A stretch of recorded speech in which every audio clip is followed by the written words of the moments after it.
Hopefully we're now live on my channel. He says in a normal fashion. What's up, everyone? Today we're going to be going over, what do you call it? It's basically day 5 of MSI, and we've got 4 games, the minimum that we could possibly get to go over today. And so we're starting off with Golden Guardians taking on Rainbow 7. That is very loud. I'm going to turn that down. Might not even need headphones for today. So, let's be honest. As this tournament has gone on, we've seen quite a lot of different kind of setup from these teams. As relatively speaking, it has been a lot of preface on Kennen, on Annie, and these two teams, GG and R7, kind of haven't. We haven't seen them play this, and Golden Guardians, for some reason, keep getting top side bans thrown at them. Licorice's pool has been a constant threat to every team that have been against them. I don't get why, because Golden Guardians, you realistically speak, are going to get so many big picks, as their bans take out a lot of the ADC and counter pick options to things like the Annie, the Kennen, and Rainbow 7's bans here. Poppy, Rumble, Triss leave open Annie, it leaves open Kennen. You've also got Lucian, Nami. There's options here for R7 to go for here. But if that gets locked in, you're going to probably be playing Zeri, Lulu into Lucian, Nami. Because NA have had this massive preference so far, well, Golden Guardians have, on that bot lane. And it surprises me that R7 are going to go Rakan with the Zeri. I mean, that kind of hints to me that they're going with a comp with little to no engage. So Golden Guardians lock in the Ahri to kind of dance around what the Rakan wants to do. They've got a lot of mobility on this Golden Guardian side, and a lot of potential to get on top of you. That's the Kennen. I just see a lot of bursts on this Golden Guardian squad already in their picks. And R7, while it's a solid bot lane, I'm gonna be brutally honest. Oh, that comp doesn't scream, we're gonna be able to kill you before you burst us out. Realistically speaking, if I'm Golden Guardians here, you ban out Malphite, you don't allow some CC to get onto your ADC, because we know it's going to probably be Lucian, Nami, unless R7 ban him out. Like, you definitely need to ban out Lucian here. Jinx, I get why you ban out, but like, you need to remove something that Golden Guardians have played a lot so far during this tournament. And I think that would be the smart option here. As for Golden Guardians, they're probably just going to remove top lane picks. Quite literally, it makes sense to. Their solution being removed from the field. What else is there? There's Olaf, probably a good option here. It's instead going to be the Kindred removed out of the pool. That's, I mean, it doesn't surprise me because we've seen it thrown in the second rotation quite a lot as a ban. Because junglers do play it, and I'm going to be honest. R7, probably from the teams I've seen so far, have the best jersey. I prefer it over the G2's ha one. Regardless, Golden Guardians going to get themselves an Aphelios. And somehow, Annie has made it to R5 for Golden Guardians. makes little to no sense how this has happened because Wukong's picked up on our 7-sided rift. I mean, it does make sense because there's no place our Annie would fit in on the R7 comp so far. Whereas Gold Guardians have just got this massive cluster combination that's just so deadly. I honestly love the Gold Guardians draft more than the R7 one. Even though R7 have a wombo combo, they do have not that much damage. Zeri is realistically their main damage, with Wukong as like a secondary, and Lissandra does do damage, but it's not that much in comparison to the Zeri. As for Golden Guardians, you've got 3 big damage threats with the cannon being able to burst you up with a slicing maelstrom, with the Ari just throwing out them Qs, dashing around, being a nuisance and just hurting you as you go along. And then you've got the Aphelios, who's their main AD damage. So what I'm thinking R7 will try to do in this game is use the Wukong, use the Malphite, just get on top of sticks. Excuse me. Just get on top of Stixxay, not allow him to play the fights, and yeah, that's gonna be that. That's my take on this game. I'm gonna move the camera over. Hi. I'm sitting up today. Despite what it sounds like, I'm a lot less tired. I had a nice long sleep this morning. King's Coronation and all, so I slept through. So I didn't really watch any of it. Now, the start's kind of interesting. A lot of aggression between these two. Who's the featured matchup? There's no faces.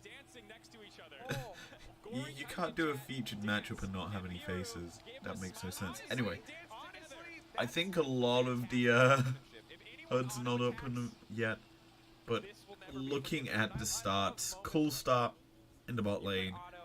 What are the ruin choices? There we go. They brought that up for me. So nice. Anything in particular that I'm surprised about? No. I guess I have to point out it's going to be Guardian Rakan. We were seeing from Gam in particular a summoner spellbook Rakan. This game, also looking at the bot lane, exhaust on Rakan as well is interesting because Zeri, well, obviously you're expecting a lot of bursts as a whoa. The mites. Oh, and again. So, gonna be honest,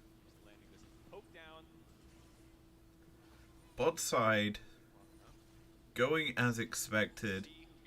Fellows getting the early push because you have a ranged.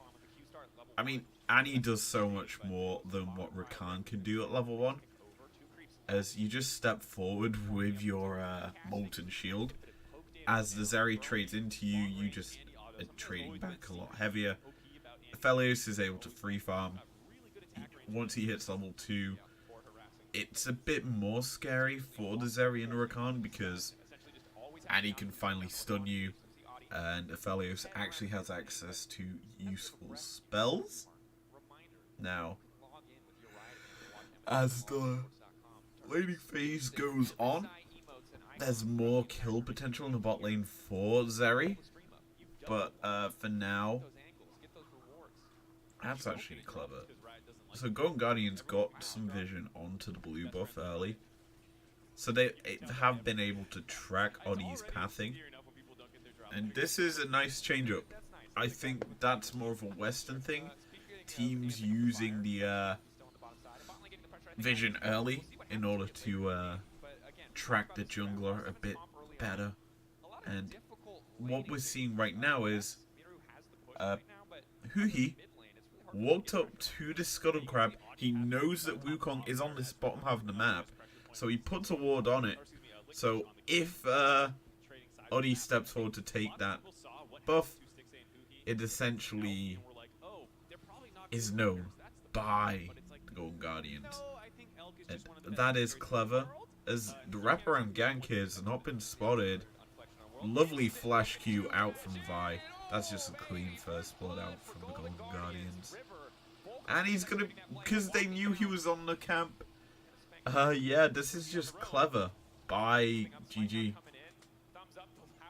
It's the loud. That's just such a call out on who they could potentially face in the next round. I mean, they're not, but like, it's so funny.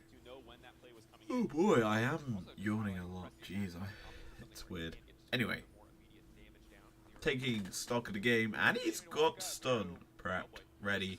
Charm's going to be thrown out now into the Ari. She goes. Goody out from the Lissandra, but tick, tick, dead. The Ignite pays dividends as Huhi gets the second kill on the board for the Golden Guardians. It's just, Huhi has been unlocked early. It's clever. So essentially, Aphelios and Huhi were able to keep the pressure on in the bot lane. They crash the wave in, and that's allowed or unlocked Huhi to start roaming. And while this situation is a trade of 3 summoners for 2 and no kill, that's worth it for GG, considering Phalios is still able to clear up the wave and Huhi's still roaming. So yeah, it's just Huhi being unlocked early allows for him to make a play mid. The Q stun comes through, he uses all his rotation, similarly does Ari, but it's just the Ignite is able to secure the last tick of damage needed to get the R7 mid laner. And obviously with Huhi roaming early, he's behind a little bit in XP. Once he ticks or touches his bot lane, probably going to hit level 5. And when he does, you can definitely start to see him look to get level 6. His top side, that's a Slicing Maelstrom stun. VIQ lands. Malphite running as quick as possible away. And River, honestly, this game has just been making proactive plays. The Golden Guardians mid-support combination just unlocking lanes in such an effective fashion. As Licorice now just gets to crash the wave into top, get probably a couple turret plates.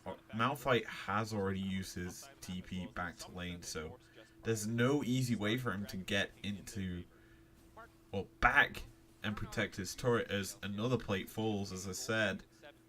And Cannon continuing to build an advantage as Oddie, possibly going to try and steal away this red buff, is spotted now and going to try and kill Vi. Flashing forward. Oh, blast cone different as Oddie's unable to kill off River. That probably would have been a swing in this game.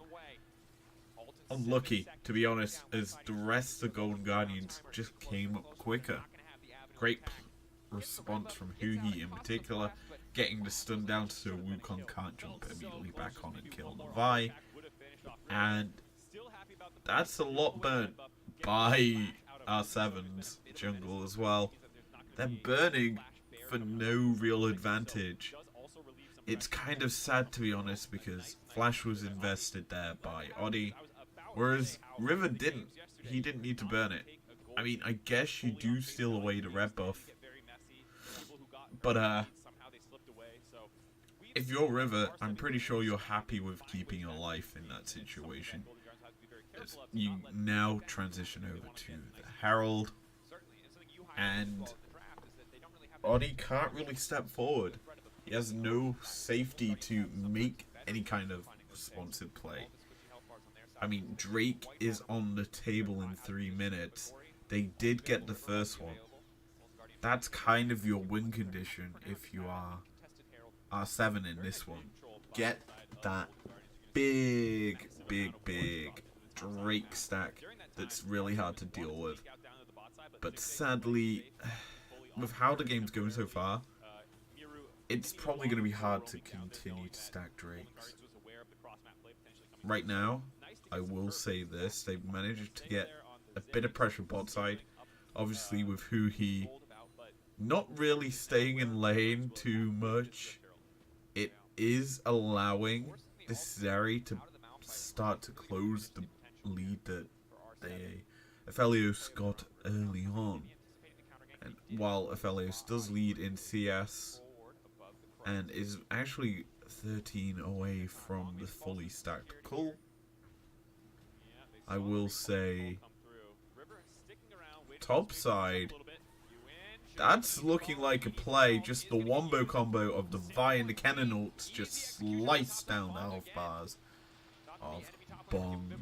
And the Malphite, Herald is available to go on Guardians here. Where are the rest of R7? They're not even going to path up towards it. They know this turret is forfeit. Licorice is going to get so much gold put into his back pocket. He's also got a cool. I've only just realized. He started with it as well. So yeah, this is interesting. Bot side. Flash burnt out from the Aphelios. And cleanse. So Stixxay burns everything to stay alive versus all the ultimates out from R7. I will say that probably is a bit more beneficial to R7 because a defenseless ADC does tend to lead to possible plays, and it kind of also does force Vi to have to hover and protect, even though Drake is spawning in 50 seconds, so you could honestly want to be in the bot lane. But for now, what I will say is this. Golden Guardians have such a ballooned tempo. They're starting to snowball this game in, let's be honest, a very dominant fashion. As R7 are losing vision in their river, losing it in their jungle. It's going to be hard for them to kind of ascertain any objective control, as they're actually forced to roam Bong down to mid, because Kennen gonna freely push up, does have TP. We're not 13 minutes into the game yet. In fact, we're a minute out from that. So I think what we may end up seeing is just Golden Guardians trying to stall out the Drake for another minute so that Kennen is able to make some flank plays. That's probably the ideal situation for Golden Guardians. As MSI logo gets flashed upon our screens. It's weird. I don't think they're meant to do that. Anywho, Drake is falling. They're in fact not even going to need to bring the cannon down from top, as Bong has gone up to respond to him. And so, if you're R7 right now, your win con kind of has just been scampered. You were starting to stack the Drakes, you got the first one quite early on in the game, but now, going to try and kill the Ahri, good charm, buffered to essentially not allow the Wukong to do anything in that play. And as such, kind of interested as River is on vision. They know he's there. But he don't care. He's just stepping forward. I'm going to go straight through the lane. Clear out the vision in the brush. Just gives Stixxay a bit of safety. And wow. Bottom side control once again ascertained by Golden Guardians, who I don't think has been in lane for more than 5 minutes yet.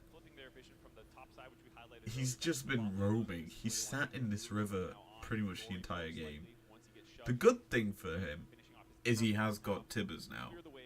And so he can go for these like aggressive plays, flashing forward to get it. And he's hovering mid. The bear's gonna come out if they want to get that kill. But Lissandra held onto her pathing, so not gonna fall. Instead, Golden Guardians turn their attention to this Herald.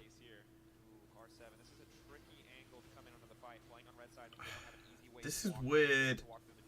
R7 are all clumping up for this, but like, you're just standing and watching.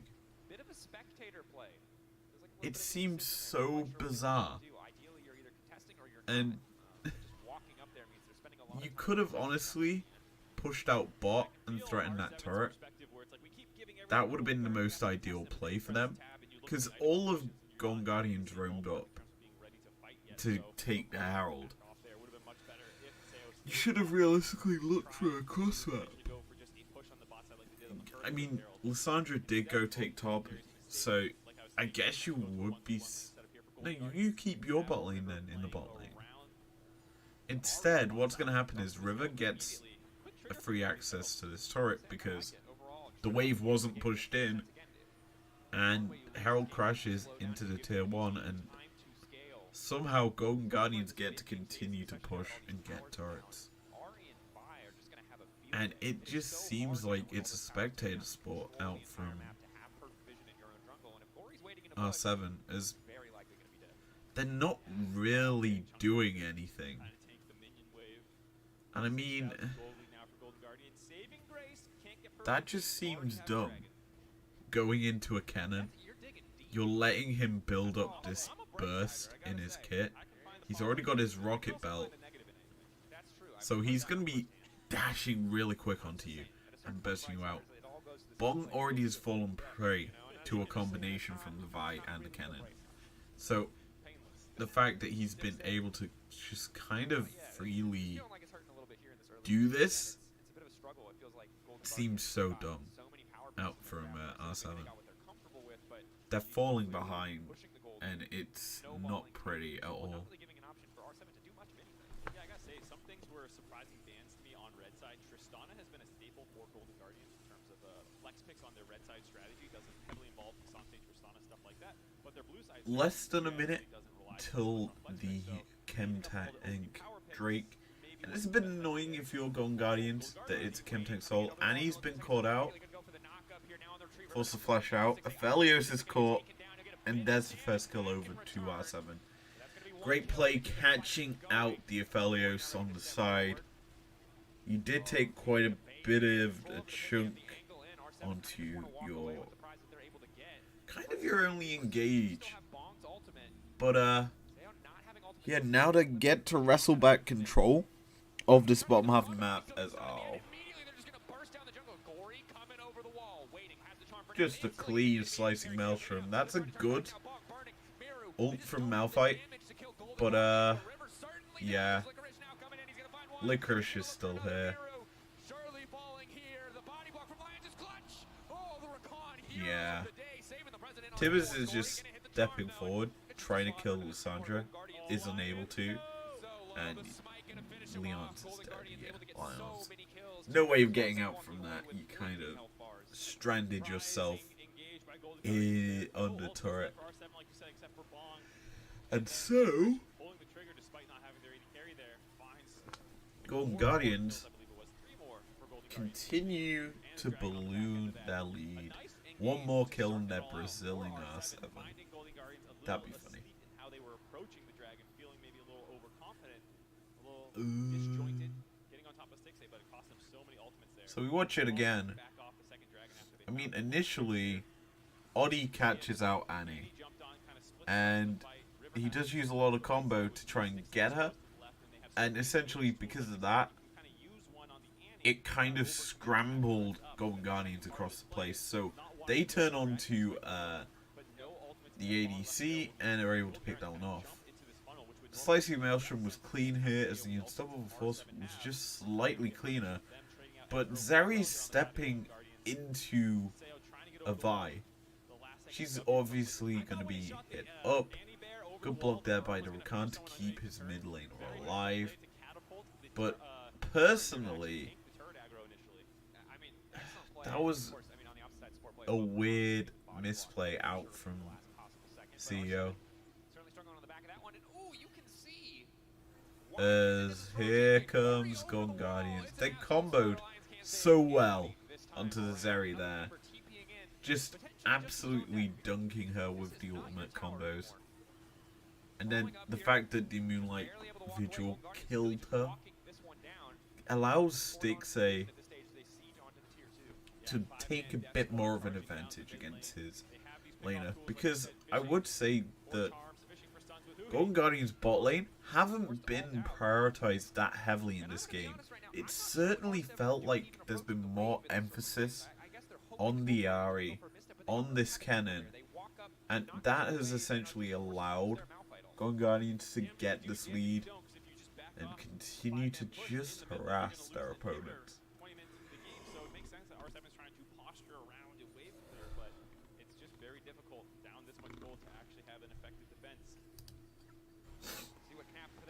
Now, tempo probably will slow down, as I've just seen it's been Braziled. Cool has finally been sold by the Kennen, able to pick up that Banshee's Veil, as just Vi comboing well with her team. That's what I've been seeing every single play, is either Vi playing well with someone like Ahri, like Kennen, and even Annie, just to secure lockup and get kills. And I don't think R7 are expecting it, as they're kind of forced to clump up together and make plays, and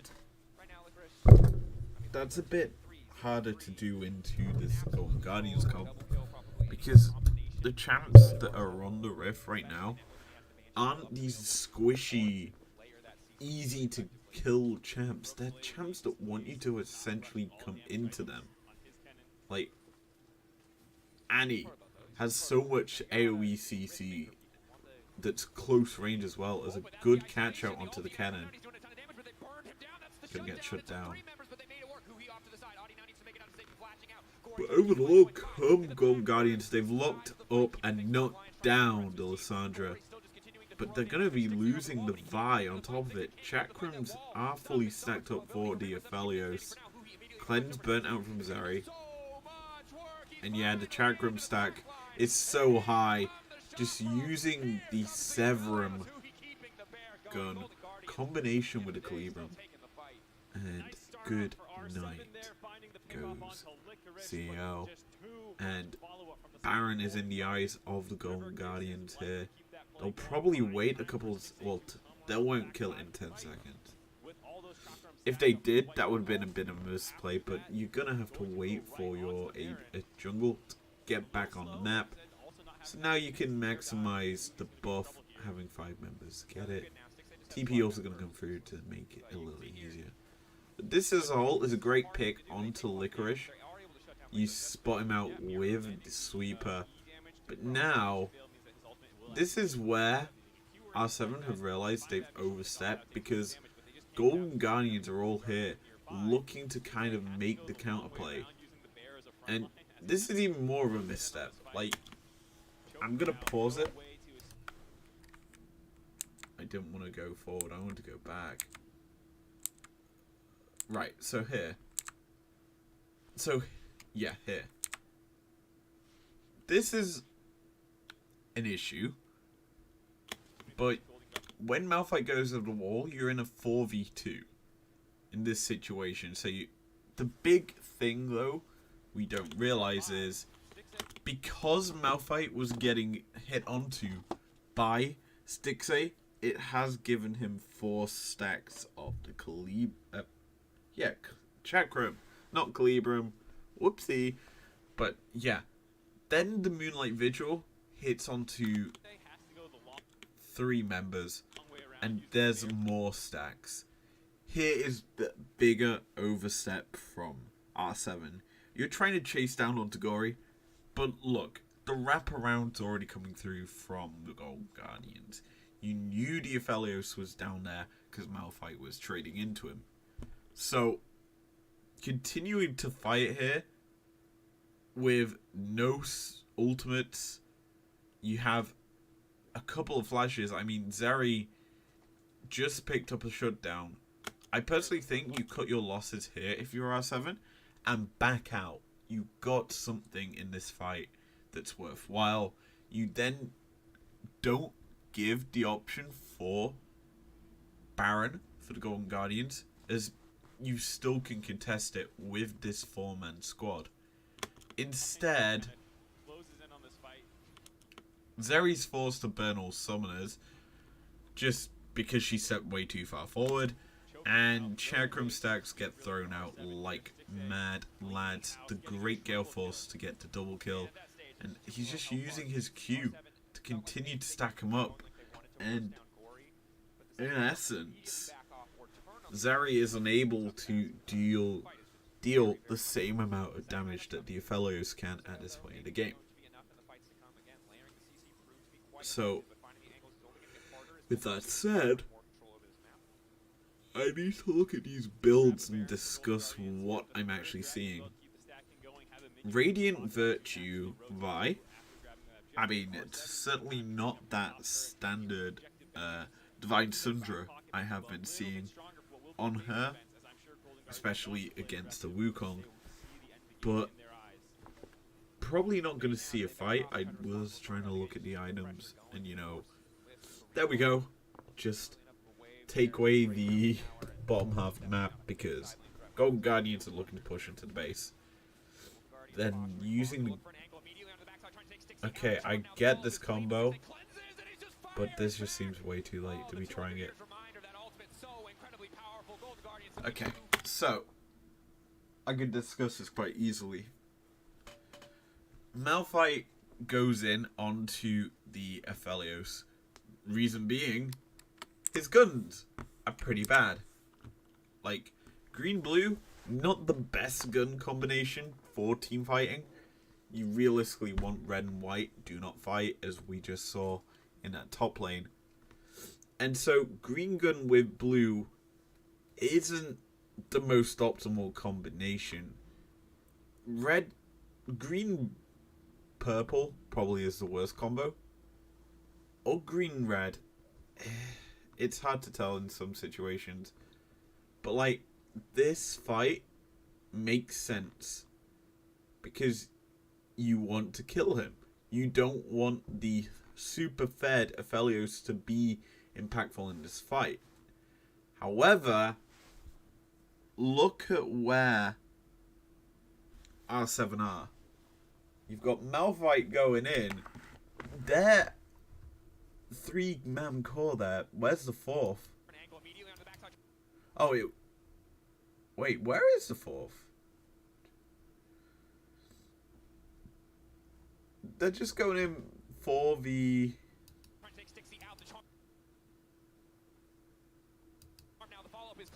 They just went in for the...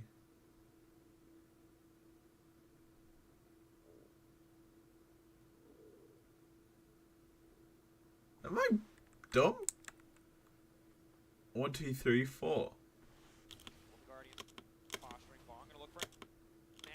Yeah, they've just gone in 4v5, locked up the Felios. But if you're R7 here, when that slicing maelstrom gets dropped down, CEO can't really step forward to put damage down. And so, as the response from the Golden Guardians comes through, it's just a massive Inferno Moonlight Vigil. Just burns them to shreds, and Stixxay just gets a free and easy triple kill without having to, like, invest anything impactful. And God knows where Lissandra or whomever the fifth member came from.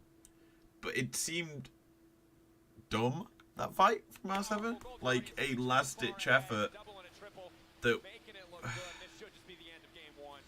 it didn't need to come like that. It seemed too disjointed. And R7 just are going to lose game 1 to a pretty dominant combo of champs from Gold Guardians that got ballooned early due to great map movement from the support jungle combination. Anyway, we'll go into game 2. Hopefully the next series is fully up now. It is. Sweet. Let's go with Movistar and Golden Guardians game 2, shall we? I'm gonna be honest.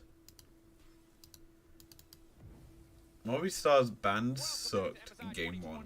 They were certainly felt more blue side orientated in their bans. So I forget, because I've already technically watched this, believe it or not. I actually watched all the games today. And so if Movistar are staying on red, that would surprise me. But yeah, let's get into draft, and they're staying on red. I don't like teams that stay on red. Your drafts kind of suck. In fact, I'm going to take a quick pause here, because I want to check some stats for this tournament.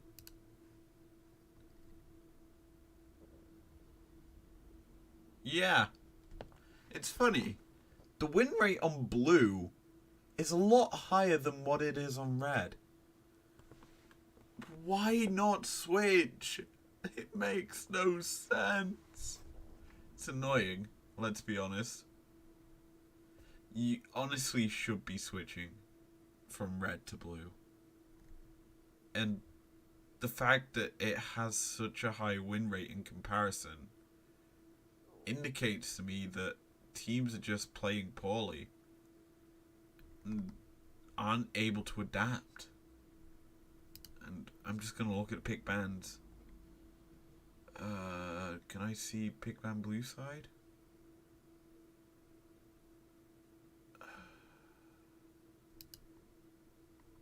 There we go. Never mind. Look at the presence of these champions. Vi is either picked first or banned. It's mainly a blue side ban for some reason, but it should be red.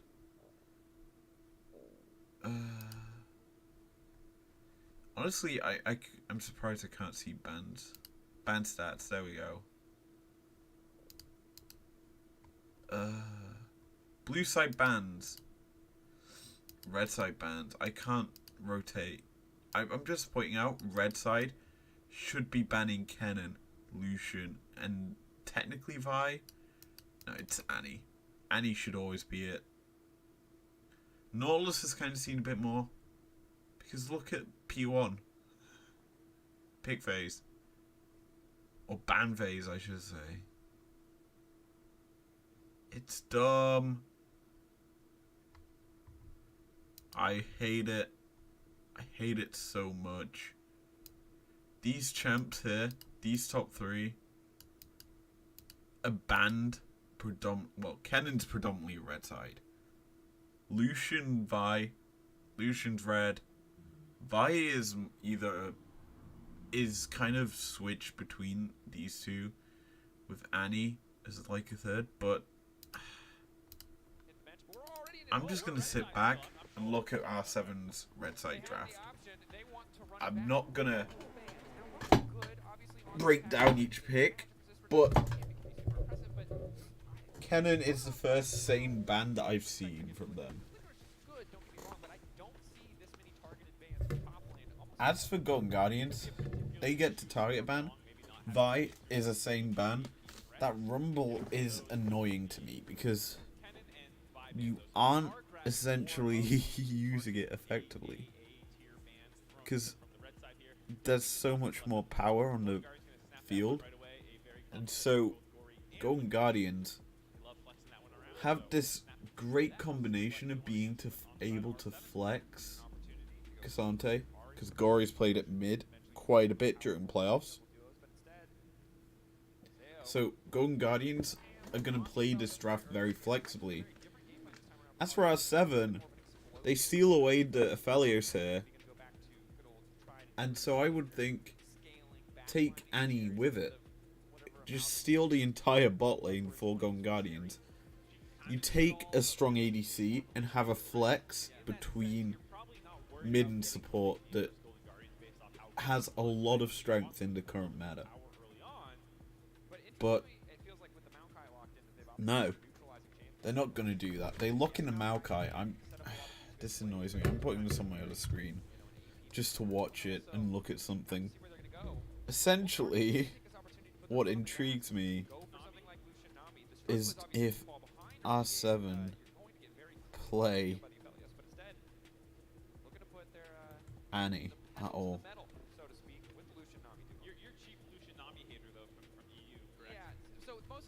They haven't at MSI.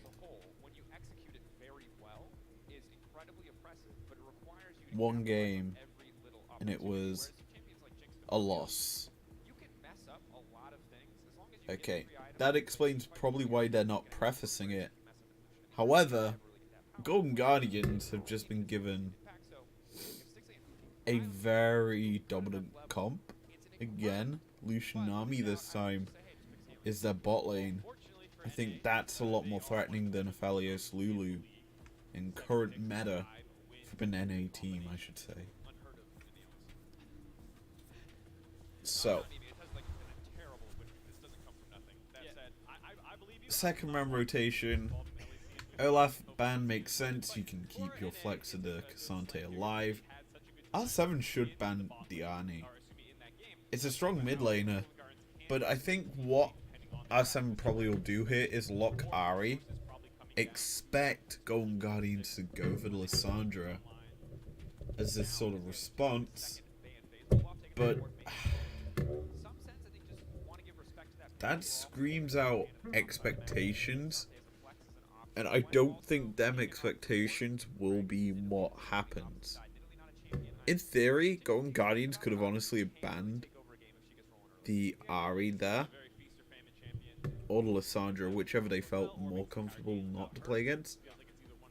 And then you don't expect R7, knowing that they don't play that pick, you don't expect them to lock in an Annie, so you just get a powerful pick in this second rotation.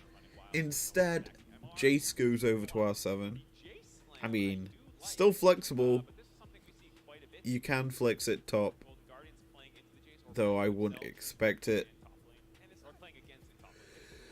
As for Golden Guardians,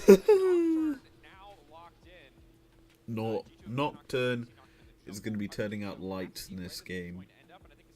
I think we need to watch how River plays Nocturne, because to me it's intriguing. It's not a champion I was expecting to see at this MSI tournament. Words are hard. But yeah, Golden Guardians, I'm surprised how flexible they've been at this tournament. And that's something that I need to really discuss is how flexibility has given a lot of teams strength. I look at Europe and our top three. BDS just have so many unknowns to their comps that it's hard to deal with. G2 is the definition of unique, and Mad can be flexible. They were trying it to start this split off, but they've gone more to a tried and true style, with Hilly, I guess, having some flexibility in his pool. But for this draft, I'm gonna be honest, I don't expect to have seen a Talia and a Nocturne in my MSI tournament. So, I think Stan. I'm really tired. Help me. As things stand,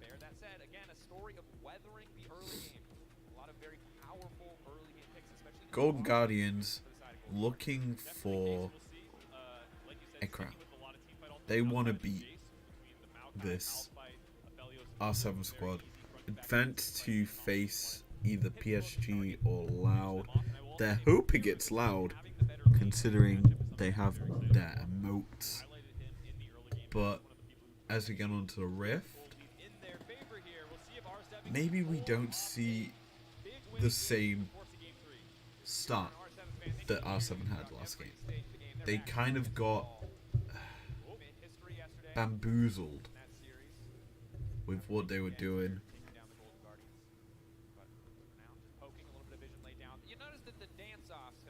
Because they were unable to shut down the early game ganking.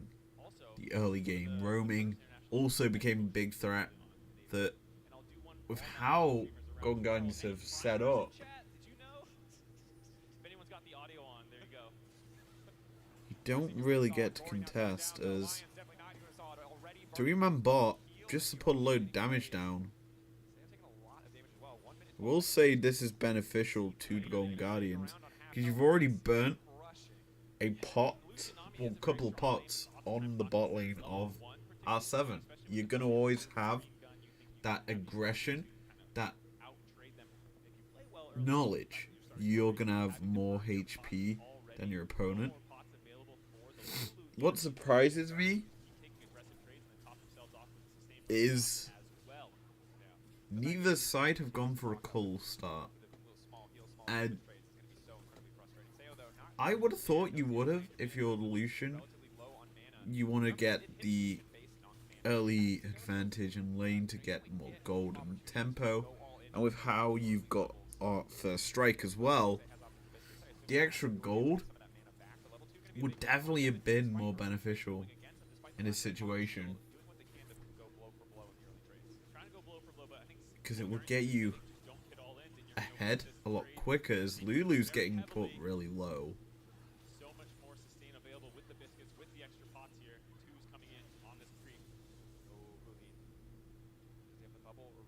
Level 2 comes through.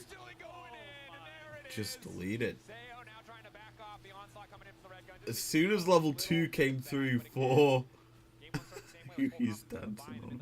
As soon as level 2 came through for Golden Guardians bot lane, immediately they go for a play. They took the health bar from the Lulu so quickly. She also had no refillables. She had no health to deal with it. And now, look at the first buy for the bot lane of Loud. Refillable potions. They know that Golden Guardians are going to be constantly trading into them. As Flash out, Malphite, he won't be able to get away from this. Good fear from Nocturne there. River going to be able to get the second kill on the board for Golden Guardians. Guardians proved in game 1 that if they get a lead like this, they will snowball, they will take over a game, and now R7 are going to have to dig deep, they're going to have to And show us that's something never this shown game before if they want I to come think ahead we of this need to one, be because looking at everything in this early is stages River. all Golden You Guardians. have this long-range engaging tool with the Paranoia. Summoner-wise, there's only 2 TPs, which is huge for him, because you can at least cancel or stop them TPs from being effective on the R7 side of the Rift. It's gonna be hard though, I think, from this position R7 are in, to kind of do something, because Golden Guardians are happy to let this game continue to just scale. Reason is they've got so much more damage and output, like threat, that the only thing R7 can do is get tankier in some regards, but the more items that come through, the pen items that come through, Golden Guardians will sit more and more happily in an advantageous spot. Now, Licorice looks a bit aggressive there. Obviously, he will see that the Maokai is topside. So, playing with, I'd say, little respect, considering he was just stood under turret. But, R7 definitely need to start making plays. I think you need to look at the mid lane, as it just seems... So R7 need to start looking at that bot lane as a point of contention. Flash being burnt on a Jace just means that he hasn't got that same, like, aggression that you can get from a Flash hammer form Q. So, with that being said, and Maokai's not been able to kind of unlock his carries, this game seems doomed. I've also forgot that the damage source, or damage builds, for R7 is predominantly AD. Malphite would be the only AP carry, or Maokai. Malphite though has and is looking to be building tankier with the Doran Shield, and Maokai I think is probably going to go for the AP build though. Get likes of the Demonic Embrace, Imperial Mandate. Maybe he's going supportive with that build. Who knows? And wow, that XP lead for Golden Guardians is slightly lower than expected. I mean, actually, I tell a lie. Basically, each opponent, or each lane has beaten their opponent in some regard, until River now is no longer doing so.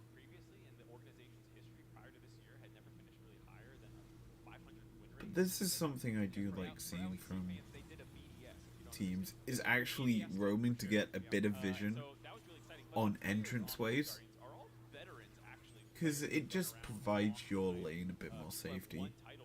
And technically that ward is on the R7 side of the map, so it is classed as forward vision. Now, flashing over the wall is a Maokai with the ulti. They're locking down the Lucian. So that's what I want to see from R7. Play for your bot lane. Get them ahead. That kill is certainly going to benefit Aphelios, as the CSD has shrunk considerably. So only in like 8 CSD difference, and the wave's going to get burnt. It's become a lot closer of a game, considering, and this is something that R7 kind of lacked in their last game was these early game plays. I mean, yeah, you might have gone for them, but you didn't get the kills. Here, you're able to get a kill onto the carry of Golden Guardians. He's now put in a situation where, well, Stixay has all his summons. It's hard to explain it, but basically, he's going to be playing with a bit more awareness of the potential for these ganks. And that's just a great cue. That is honestly a cool death animation. So, 9 minutes on the clock. Surprisingly, the Drake hasn't fallen yet. What is falling is Herald to Nocturne. A great pickup there for Golden Guardians because they can use that down. Oh, nearly cutting off the Maokai. But they can use that down the bot lane to kind of say, you may have gone for a play down here onto Stixay. And like, you may have killed him, but we can continue to invest into this carry and he will out damage you in every single fight. That's my take on it. Whether or not my take is flawed, only time will tell. But for now, that's the engage. The wave comes through, but Lulu's just getting chunked out. Aphelios, ooh, nearly gonna kill him with the Moonlight Vigil. That would have been huge. That certainly would be a like full tilt bot lane, but instead they're actually going to get pressure on this bottom half of the map. Going to transition over to the Drake. R7 actually making good moves. Like, that was a 2v2 that went in favor of Golden Guardians, because let's be honest, Vi didn't impact that fight at all.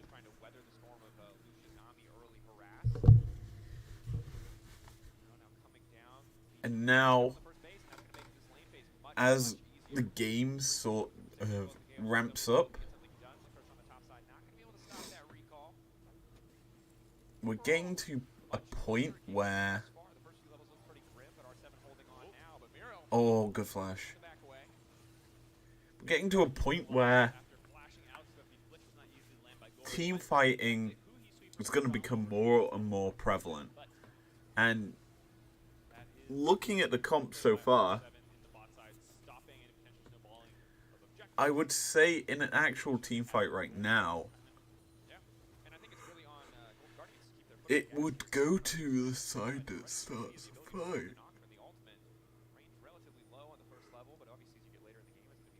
Because chances are, you're going to be looking for a pick on sides. As you've got the Nocturnal on one side to just go in, looking to kill off a target. Like what they're doing right now. They've been spotted out on the ward. Actually, they're just going to drop Harold to get Stixay a little bit more comfort in that bot lane. Going to get 3 turret plates out of that one. And so, going back to what I was saying about wanting to realistically set up as Kazante is going to take Maokai over the wall. It's a good Q3. Q3 again. Oh, that's actually really good. That's a great Q3 as bot side. Paranoia is going to come through. That's the wild growth on top of it. But Aphelios is just burnt down. Talia's going to pick that one up. Jace on the backside trying to kill off the carries of Golden Guardians. But is just being chunked out. Maokai taken low. Bottom half of the map. Leon's is going to kill off the Lucian in a trade for the Jace. Support get the work done on either side of the rift. And while that's going on, Licorice is just killing topside tier 1. Because he can. He got the free solo bolo onto his lane opponent. Malphite unable to survive as, oh, the rock from downtown kills off Oddy.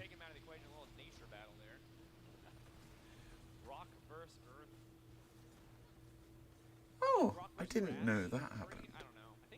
When you use Q a second time on the unraveled Earth, it destroys the Earth. That's intriguing. Didn't know that.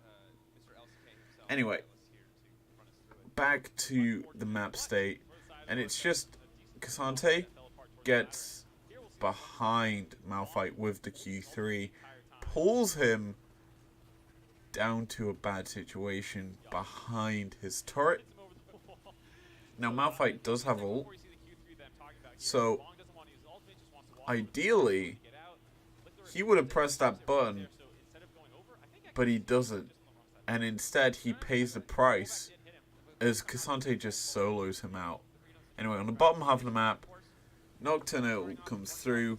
There's no escape for R7 due to the Weaver's Wall, and so a 1-for-1 trade immediately with Leon's picking up the kill as back to live. Paranoia thrown out. He's just chasing down Maokai, who's the target, but on the backside, Lucian's just culling through Leon's health. That's a double kill as the Aphelios falls. And bye-bye Jace, that's just the carries for R7 taken out just like that. Drake should definitely go over to this Golden Guardian squad, and wow. Gold leads across the board for GG. Hoo-hoo. Dancing on him. Cracking open the base of Golden Guardians is going to be a hard thing for R7. It seems like everything that they've tried has just been hard countered, and they've not been allowed to do anything. Like, objectively, you've got one Drake, but GG have controlled the Heralds in this entire series, which has allowed them to kind of increase the tempo on their bottom half. It means that Stixxay, while he was down, got back into this game due to basically a full turret's worth of gold being thrown into him. And now looking at the items, Bloodthirster first for Aphelios. Little intriguing when you could go for a Gale Force. I mean, realistically speaking, Gale Force wouldn't get you away from the Nocturne. And there's also Barrier on him. Yeah, I would honestly have preferred Gale Force first for Aphelios, like before the Bloodthirster. I mean, I get why you do it. It's so that you can survive the initial burst and just heal up. But there's the burst. He's unable to heal, and he dead as Stixxay reaches that killing spree. And that's Herald drop mid. This game is looking over. Like, it just seemed so one-sided as Cassante just is tanking up the damage. He's just able to build armor, and nothing can be done by R7. You've got no AP damage, as yeah, your topside map's invested into being a tank. Yeah, this is such a doomed comp out from R7. Like, you've got no AP, so Cassante just can stand in your face like he's doing right now and just trade aggressively, and you look to be dying here. The rest of Golden Guardians are just hovering around. Here comes Nocturne, gets the Q down on you. Flash too late from the sphere. Down goes Bong. And now, Oddy is in a bit of a situation where he's gone a bit too far forward. He's going to get away with it. But with Baron up in a minute 30, there's not much on the map for Golden Guardians to take.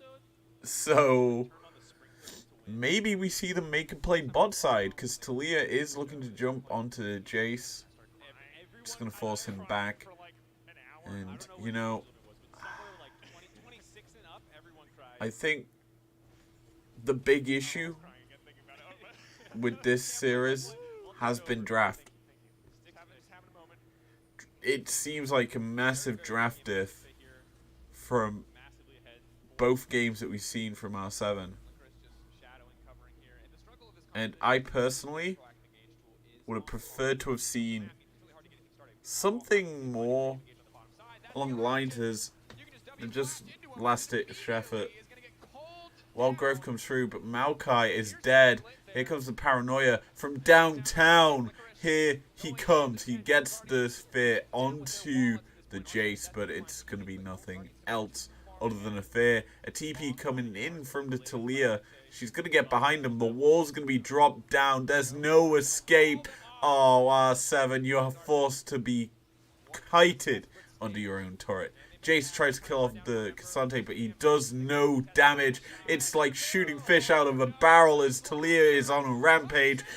Gory is unstoppable as he gets a double kill. Make that a triple kill as R7 are wiped off the board in clean, dominant fashion by Golden Guardians.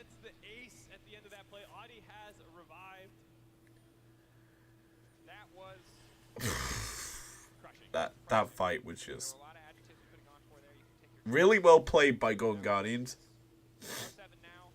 Just clean kiting.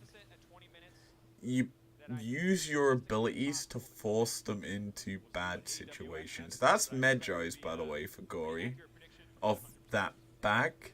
So yeah. Essentially, as soon as he arrives, Weaver's wall behind. And CEO wants to get over the wall so he won't die. But instead, he's now in a cluster bunk where Talia can just throw out her spells and hit you. Yes, they're under turret, but Cassante is just able to tank all this up, use the Gargoyle Stoneplate, and just clean, very, very clean out from the Golden Guardians. And they're getting Baron on top of it. Now, what I will say is this. There's at least now objective bounties for R7 to get some of their gold back. But will Golden Guardians let them get more than the one they just did? Because the base is wide open. Baron is up for another 2 minutes. Inhib 1 will fall. Inhib 2 should be next to follow. And R7, your base is in tatters, and so are your hopes of advancing to the second phase of MSI. Who he took the blast cone out. Flank opportunity here for Oddie. And he probably will take it. Culling's thrown out. Chunking out Bong. They won't get the knock-up onto Stixay, and instead he is being taken out, and going unstoppable is Stixay.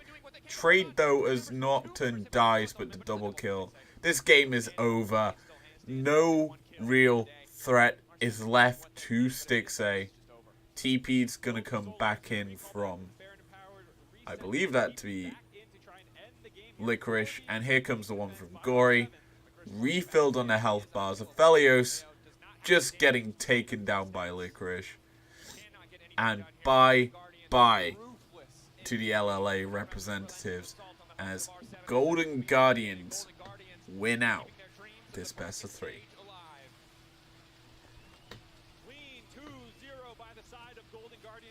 Don't know why I turned this into more of a play-by-play cast. But, this game, honestly, seemed so one-sided. Like, no matter what, draft-wise, Golden Guardians had such an advantage. And I think it was pretty poorly played by R7. There was no real damage threat in that second game. And first game, just Golden Guardians controlled the tempo too goddamn well.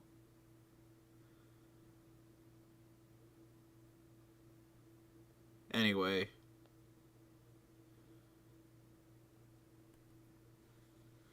I'm going to order food, but I'm also gonna reset the stream for our next series.